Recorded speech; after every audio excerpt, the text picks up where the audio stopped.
pessoal do Facilitando a Medicina, tudo bom com vocês? Eu sou Cleverson Delvecq e a gente vai para mais uma aula referente à microbiologia médica, essa playlist que estamos fazendo só sobre as bactérias. Então, se eu te ajudar de alguma forma, você quiser receber mais conteúdos, mais videoaulas e participar aqui da nossa comunidade no YouTube, se inscreve no canal, galera, esse botãozinho vermelhinho que fica embaixo do vídeo, deixa seu joinha e vamos ao que interessa. Hoje, você já deve ter visto no título, vamos falar sobre estruturas da bactéria. O que tem de diferente nessa célula bacteriana? O que a gente pode encontrar ali? O que está conformando essa bactéria? Vamos entender agora. Então, pessoal, o que a gente pode falar? Primeiro, se a gente for comparar uma célula bacteriana com uma célula eucariota, uma célula nossa, do ser humano, nós vamos ver que ela não tem muitas organelas. Por exemplo, não tem retículo endoplasmático rugoso, não tem retículo endoplasmático liso, não tem complexo de Golgi e nem o núcleo. A gente tem um núcleo individualizado que está ali, né, protegendo o nosso material genético, os cromossomos, o DNA. Já nessa bactéria, não vamos ter isso. E a gente vai entender melhor nessa videoaula. Então, pessoal, de primeira, falando de estrutura, vamos começar citando um pouquinho a parede celular bacteriana. Sim, a bactéria tem uma parede celular e ela vai estar, como a gente vê nessa imagem, recobrindo uma membrana. Então, ela tem uma membrana, mas por cima está uma parede celular.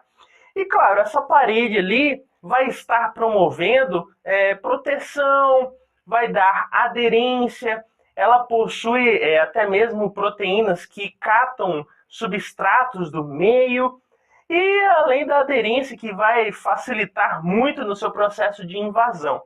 Agora, essa parede celular, além de proteção, adesão, tudo que a gente já falou, ela vai dar uma forma a essa bactéria. E claro, a gente vai encontrar vários tipos de formas dessa bactéria. Como, por exemplo, nessa imagem a gente vê as bactérias em forma de cocos, que seriam como se fossem bolinhas. E claro, elas podem estar separadas, sozinhas, uma bolinha só, ou pode se unir uma bolinha com outra, formando diplococos, ou formando, como no estafilococcus, que a gente já falou, que elas vão se unir e vai parecer um cacho de uva. Pois é, então ela pode ter várias formas, mas aí a gente destaca, né, essa formação de cocos, que seria como se fosse uma bolinha, tranquilo? Além da forma que a gente falou, que seria de cocos, nós encontramos também a forma de bastonetes, que seria como se fosse um bastão.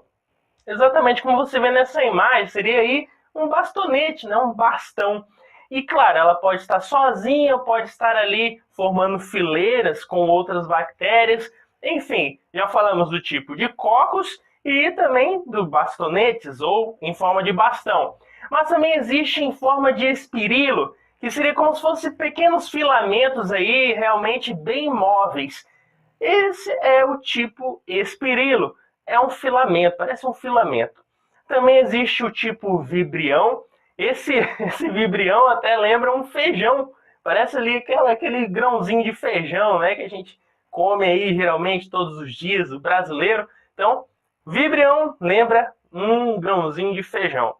E existem ainda as espiroquetas. Essas espiroquetas que parece muito com o espirilo, né? Seria um filamento, porém ele seria muito mais móvel, muito mais flexível e ágil, porque ele possui também endoflagelos, tranquilo? Então essas seriam formas, e quem dá forma a essa célula bacteriana? A parede celular, não se esqueça disso. Agora também quero chamar sua atenção porque a parede celular de uma bactéria, ela é muito importante, galera, em vários sentidos. Primeiro, existem muitos fármacos antibióticos que vão atuar diretamente sobre essa parede celular. Algumas bactérias não possuem essa parede, então isso serve como uma resistência para esse tipo de bactéria, né? Essa bactéria, como ela não tem parede celular e aquele antibiótico só atua sobre a parede celular, então não vai ter efeito nenhum sobre essa bactéria, tranquilo? Agora, outro ponto é que essa parede celular, ela nos ajuda a diferenciar tipos de bactérias. Como assim? Nos vídeos passados nós falamos muito, né, de gram-positiva, gram-negativa. Exatamente isso. O que quer dizer esse negócio de gram-positiva e negativa? Quer dizer que é um tipo de coloração, a coloração do tipo gram. Quando eu vou colorir ou tingir uma bactéria, uma vai ficar roxa e outra vai ficar rosa. A gente vai entender isso melhor no vídeo. Mas o que vai diferenciar uma gram-positiva de uma gram-negativa? A sua parede celular. Então, a estrutura de uma parede celular da gram-positiva, na coloração, vai ser diferente da estrutura da parede celular de uma gram-negativa. Vamos entender isso agora. Bom, galera, quando a gente fala de parede celular bacteriana, nós temos que levar em consideração um elemento dessa parede que é fundamental e que vai ser diferente na gram-positiva e na gram-negativa. Que elemento seria esse? O peptídeo glicano, que seria polímeros formados por ácido acetilmurâmico e ácido acetilglicosamina. Esse peptídeo glicano vai ser diferente numa bactéria que se tinge como gram-positiva e vai ser diferente numa gram-negativa. Então existe um peptídeo glicano que vai se diferenciar, né, na estrutura de ambas. Então vamos entender primeiro uma bactéria que seria gram-positiva. Olha só na imagem. Na gram-positiva, o que eu tenho para te dizer, e guarda no seu coração, o peptídeo glicano na gram-positiva é abundante e ele está externo a essa bactéria. Ele é o mais externo ali. Tranquilo? Ele é abundante. Olha só a grossura do peptídeo glicano aí. É abundante, ele está externo nessa bactéria. Essa é gram-positiva, beleza? Então, parede celular de uma gram-positiva, como que ela é? Abundante em peptídeo glicano e está externo, está exteriorizado nessa bactéria. Agora, olha a diferença de uma gram-negativa. Você viu como é bem gritante?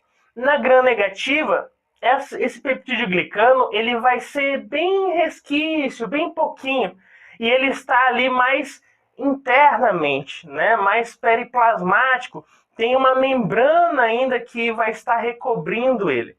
Tranquilo? Então lembre-se, na gram-negativa não tem tanto peptídeo glicano como na gram-positiva que a gente viu na imagem anterior.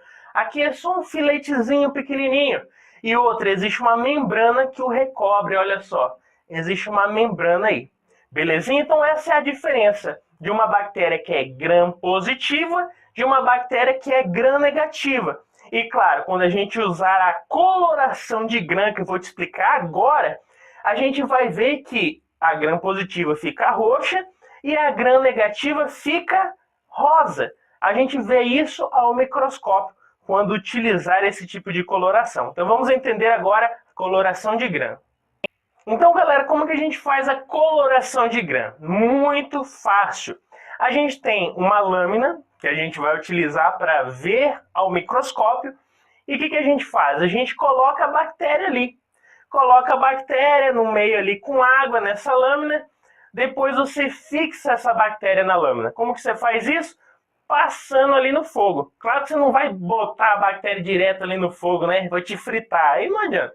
Tem que ser ali uma fixação, tranquilo. Depois você joga cristal violeta. Depois do cristal violeta você joga Lugol. E depois desse Lugol você passa álcool ali, um descolorante. E aí que tem a diferença. Que diferença? A gente quando passa o álcool, depois de passar o álcool, se for uma bactéria que é gram-positiva, ela vai ficar colorida. Ela fica ali um tom meio roxo, né? Fica um tom do Lugol. Por quê? Porque o Lugol, né, esse colorante, conseguiu se fixar ao peptídeo glicano da gram-positiva. Então, a gram-positiva vai ficar colorida. E a gram-negativa? A gram-negativa não fica com cor nenhuma. Por quê? Porque esse colorante não conseguiu se fixar ao peptídeo glicano. E aí ele fica sem cor. E o que eu faço para mim ver a gram-negativa? Eu coloco fucsina, aí ela vai conseguir tingir e vai ficar com uma coloração rosa. E aí vem aquela diferença, gram-positiva roxa, né? A bactéria gram-positiva fica com o tom roxo e a gram-negativa vai ficar ali com aquele tom rosado. Então, pessoal, a gente falou muito de parede celular, né? Até coloração de gram. Agora, outras estruturas, a bactéria pode possuir um capsídeo que recobre essa parede celular. E qual a importância? Proteção é uma das formas que a gente pode dizer, adesão de uma bactéria a outra, ou adesão dessa bactéria a uma célula do hospedeiro. E também uma importante ação de virulência. O que seria isso? Uma capacidade dessa bactéria de fugir da fagocitose quando ela está dentro do nosso corpo. Então lembre-se, esse capsídeo ajuda até mesmo essa bactéria a enganar, a fugir, a evitar a fagocitose dela dentro do nosso organismo. Tranquilo? E claro, essa bactéria, além de tudo que a gente falou, de parede, de capsídeo, ela possui uma membrana celular. Ela possui uma membrana, uma bicamada lipídica, com presença de proteínas ali nessa membrana, né, intermembranais, e a presença dos mesossomos, que tem uma importante função energética nessa bactéria. Seria como se fossem invaginações nessa bactéria, nessa membrana dessa bactéria. Beleza? Então isso seria uma membrana dessa célula bacteriana. Outro ponto fundamental também é que essa bactéria não possui núcleo, ela possui um nucleóide, que basicamente seria relevante a nada, porque, como a gente já falou, as nossas células têm núcleo. Existe uma membrana que envolve o nosso material genético, o nosso DNA, o nosso cromossomo. Agora, essa bactéria, ela não tem nada. Esse material fica ali solto no citoplasma e a gente chama de nucleóide. Seria o material genético dela sem membrana que envolve, não tem nada que envolve ali. Ela também pode possuir ou possui o capsídeo. Esse capsídeo que tem grande importância num processo aí de resistência dessa bactéria. Uma resistência frente a um antibiótico, frente à ação do sistema imunológico de um indivíduo. Então esse capsídeo tem essa importante função de dar resistência a essa bactéria. E outro ponto seria o ribossomo da bactéria, que seria 70S. Além disso, a gente pode falar ainda dos flagelos. Algumas bactérias possuem flagelo, outras não. E a função dela é movimentação. E claro, vai depender do número de flagelos e também da localização dele. Outro ponto são as fímbrias, ou também chamado pili. Essa fímbria ou pili pode ser relacionado aí a essa presença na superfície da bactéria. E ela tem uma função importante, principalmente no processo de adesão dessa bactéria às superfícies. E lembrando também que existe o pili sexual, né, que seria um processo ali de troca do material genético entre uma bactéria e outra num processo de conjugação. Então, pessoal, com isso fizemos mais um resuminho. Se eu te ajudei, deixa seu joinha, se inscreve no canal e vamos continuar com nossos estudos. Valeu!